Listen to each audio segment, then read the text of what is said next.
இனி வீட்லயே பானிபூரி செய்யலாம் எல்லாரும். ஆச்சி பானிபூரி கிட்.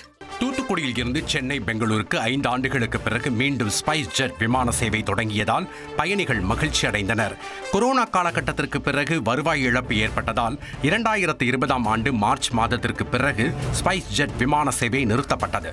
இந்நிலையில் 5 ஆண்டுகளுக்கு பிறகு மீண்டும் சென்னை பெங்களூருக்கு ஸ்பைஸ் ஜெட் விமான சேவை தொடங்கியுள்ளது. சென்னையிலிருந்து தூத்துக்குடி விமான நிலையத்திற்கு வந்த ஸ்பைஸ் ஜெட் விமானத்தை பன்னீர் பீச்சி அடித்து விமான நிலைய நிர்வாகத்தினர் உற்சாகமாக வரவேற்றனர்.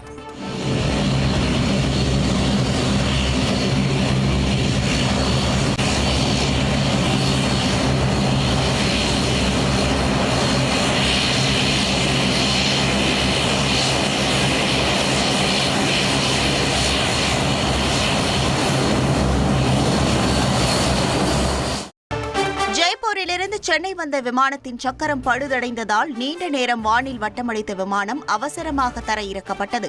விமானம் சென்னையை நெருங்கிய போது விமானத்தின் சக்கரம் கிழிந்திருப்பதை கண்ட விமானி கட்டுப்பாட்டு அறைக்கு தகவல் கொடுத்தார். அவர்களின் ஆலோசனைப்படி வானில் வட்டமடித்த விமானம் 15 நிமிடங்களுக்கு பிறகு தரையிறக்கப்பட்டது. அப்போது ஓடுபாதையில் விமானத்தின் டயர் பயங்கர சத்தத்துடன் கிழிந்து பறந்ததால் பரபரப்பு ஏற்பட்டது. காலை 6 மணிக்கு தூத்துக்குடிக்கு செல்ல வேண்டிய அந்த விமானத்தில் பழுது நீக்கும் பணியில் ஊழியர்கள் ஈடுபட்டதால் பயணிகள் அவதியடைந்தனர். இனி வீட்லயே பானிபூரி செய்யலாம் எல்லாரும். ஆச்சி பானிபூரி கிட்.